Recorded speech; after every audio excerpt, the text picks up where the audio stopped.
बिस्मिल्लाहिर्रहमानिर्रहीम, अस्सलाम वालेकुम। आज का हमारा टॉपिक है DNA replication. So let's start the video. DNA replication का बेसिकली मतलब ये डीएनए डुप्लीकेशन मींस वो प्रोसेस जिसमें हमारे पास डीएनए की डुप्लीकेशन होती है या डीएनए डिवाइड होता है। डीएनए डिवाइड कुछ इस तरह से होता है कि ये डीएनए स्ट्रैंड डीएनए है एक, तो इससे हमारे पास दो डीएनए बनेंगे।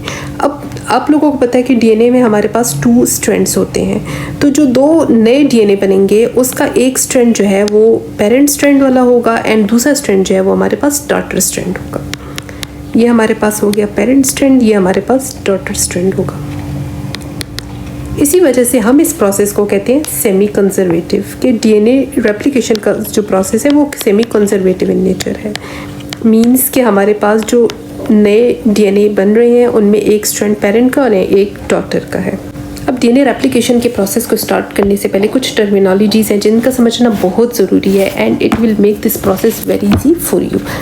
सबसे पहले हमारे पास आ जाता है हेलिकेज एंजाइम। हेलिकेज एंजाइम जो है वो अनवाइंडिंग में हेल्प करता है डीएनए स्ट्रैंड की during the process of DNA replication. ये लाइगेज जो है वो जॉइन करते हैं डीएनए फ्रेगमेंट्स को।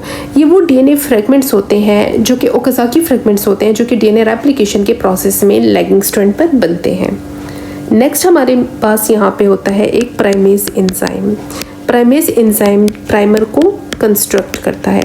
प्राइमर डीएनए रेप्लिकेशन के प्रोसेस में बहुत ज़रूरी है एंड प्राइमर के बगैर बेसिस ऐड नहीं हो सकती। हमारे पास 3 एंजाइम्स होते हैं, DNA polymerase 1, DNA polymerase 2 and DNA polymerase 3। DNA polymerase 1 का फंक्शन ये होता है, ये आरएनए न्यूक्लियोटाइड्स को रिप्लेस करता है with DNA nucleotides. RNA nucleotides हमारे पास इस प्रोसेस में आते हैं आरएनए प्राइमर की वजह से, क्योंकि प्राइमेज एंजाइम जो प्राइमर कंस्ट्रक्ट करता है वो आरएनए प्राइमर होता है जिसको हमें एंड में डीएनए में कन्वर्ट करना होता है।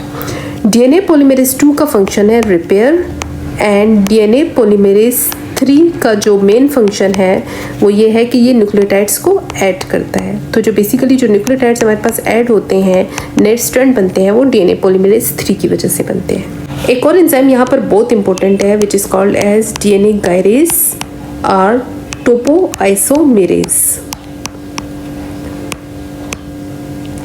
डीएनए गायरेज एंजाइम्स जो है वो टर्न्स ऑफ डीएनए को ओपन करता है। वो डीएनए की स्पाइरल फॉर्म को कन्वर्ट करता है इनटू स्ट्रेट फॉर्म।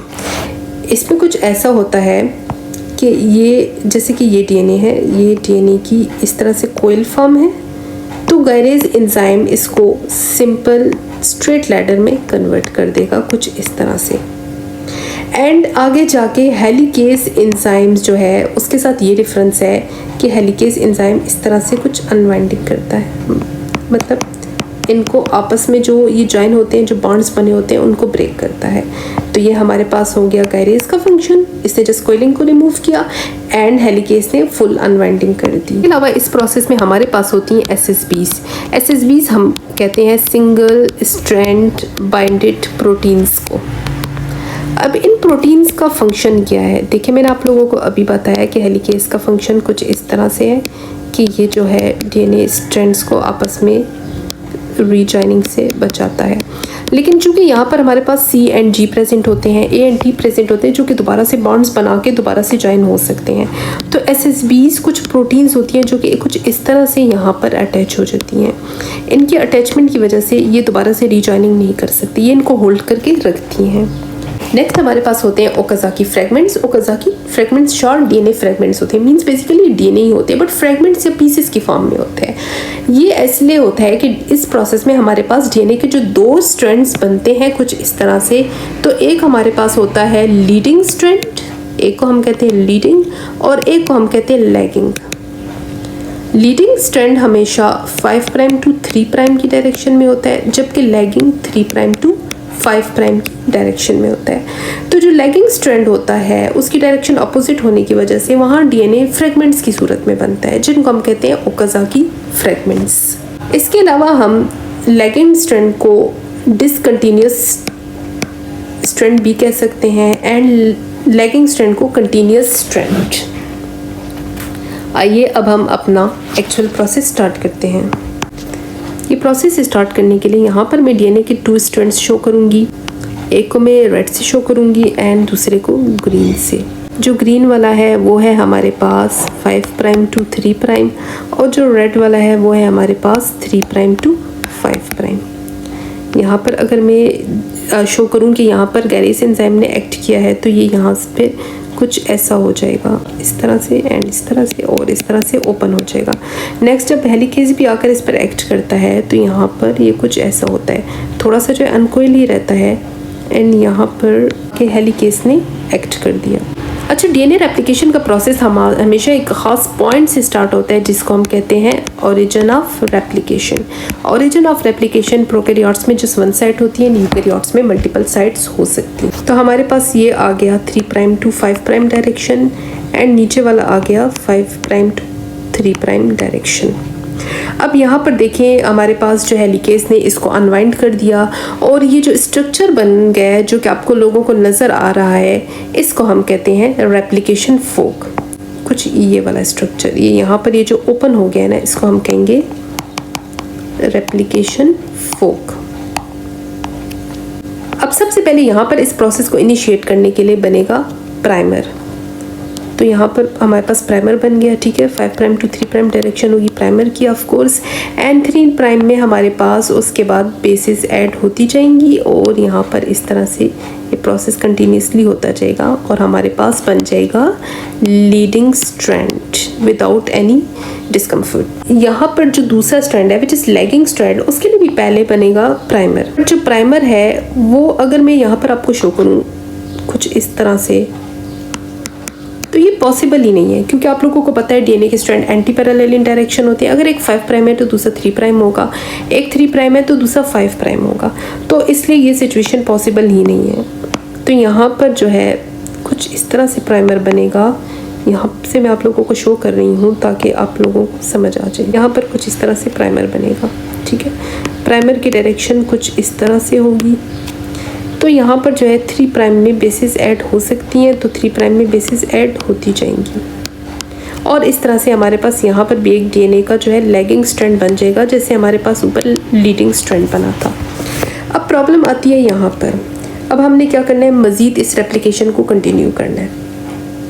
तो उसके बाद जो है मैं आप लोगों के लिए बनाती हूँ कुछ इस तरह से सिनेरियो हो जाएगा, ठीक है। ये यहाँ पर इतना ही है और यहाँ पर जो ये था इस तरह से ये बंद था ना, ये भी थोड़ा सा ओपन हो गया और यहाँ पर एंड में इस तरह से आ गया। इसी तरह से आप लोग देख सकते हो, इस तरह से हो गया, ये भी ओपन हो गया और ये इस तरह से आ गया। अगर आप लोग ऊपर वाले लीडिंग स्ट्रैंड की बात करें ना, तो यहाँ पर मैं 5 प्राइम टू 3 प्राइम यहाँ तक लीडिंग स्ट्रैंड बना रही हूँ जो कि हमारे पास ऊपर से आया है। और नीचे अगर लैगिंग स्ट्रैंड की बात करें ना, तो यहाँ पर हमारे पास 3 prime to 5 prime lagging strand भी बन गया है। अगर आप लोग जो है इस प्रोसेस को गौर से देखें तो यहाँ पर आपको समझ आ जाएगी। अब यहाँ पर थोड़ी सी और अनकोलिंग हो गई है, हेलिकेज ने एक्ट किया है, गैरेज ने एक्ट किया है, एसएसबीज भी आके जो है ज्वाइन हो गई हैं। ये 3 प्राइम डायरेक्शन में लीडिंग स्ट्रैंड, तो ये विदाउट एनी प्रॉब्लम आगे मूव करेगा। यहाँ पर और बेसिस ऐड करने का स्टार्ट कर देगा, इसे किसी प्राइमर की ज़रूरत नहीं है और ये प्रोसेस इसी तरह से कंटिन्यू रहेगा और स्ट्रैंड बनता जाएगा। लेकिन अगर आप लोग नीचे देखें तो नीचे 3 प्राइम डायरेक्शन में तो आगे प्रोसेस स्टॉप हो रहा है, आगे कुछ है ही नहीं। तो इसके लिए यहाँ से जो डीएनए का स्ट्रैंड ओपन हुआ है, अगेन हमें प्राइमर की ज़रूरत है। अगेन यहाँ पे 5 प्राइम टू 3 प्राइम डायरेक्शन में प्राइमर आएगा और वो यहाँ पर आके बेसिस को ऐड करेगा, तो कुछ इस तरह से स्ट्रैंड बन जाएगा। अब आप लोग देख सकते हैं कि जो ऊपर वाला लीडिंग स्ट्रैंड है ना, वो एक कंटिन्यूस स्ट्रैंड है, इसमें कहीं पर कोई ब्रेक्स नहीं है, ये फुल एक स्ट्रैंड है। लेकिन जो नीचे है यहाँ पर हमारे पास 2 डिफरेंट स्ट्रैंड्स बने, 2 शॉर्ट फ्रेगमेंट्स बने हैं। बेसिकली यही फ्रेगमेंट्स जो है इनको हम कहते हैं ओकाज़ाकी फ्रेगमेंट्स। ये प्रोसेस इसी तरह से कंटिन्यू होता रहता है, जैसे जैसे और डीएनए ओपन होगा, ये जो है ब्रेक्स की फॉर्म में दोबारा से आरएनए कंस्ट्रक्ट करेगा, देन ये जो है लैगिंग स्ट्रैंड बनेगा। जबकि जो लीडिंग स्ट्रैंड है वो कंटिन्यूस स्ट्रैंड होता है, वो बनता जाएगा, उसे किसी आरएनए की भी ज़रूरत नहीं है और ना ही कोई फ्रेगमेंट्स बनेंगे। अब हमारे पास सिचुएशन कुछ ऐसी है कि हमारे पास है एक लैगिंग स्ट्रैंड, ये मैंने रेड से शो किया था, सॉरी, लैगिंग स्ट्रैंड है जो कि कंटिन्यूस स्ट्रैंड है, 5 प्राइम टू 3 प्राइम इसकी डायरेक्शन है और ये हमारे पास इस तरह से कुछ आ गया।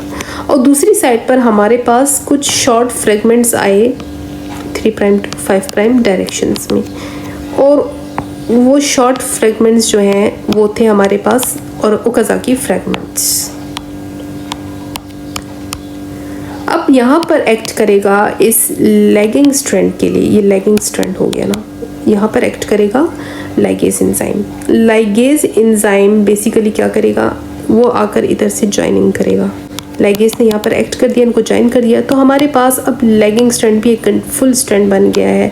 अब इसमें कोई मसला नहीं है, ये भी बिल्कुल लीडिंग स्ट्रैंड की तरह ही है, सिर्फ इसकी डायरेक्शन अपोजिट है। एट द एंड हमारे पास आ गए हैं 2 DNA स्ट्रैंड्स। तो हमारे पास जो एक DNA स्ट्रैंड था वो डिवाइड हो गया है इनटू 2 DNA स्ट्रैंड्स में। आई होप आपको ये टॉपिक अच्छे से क्लियर हो गया होगा, और कोई क्वेश्चन हो तो आप लोग मुझसे कमेंट सेक्शन में पूछ सकते हैं।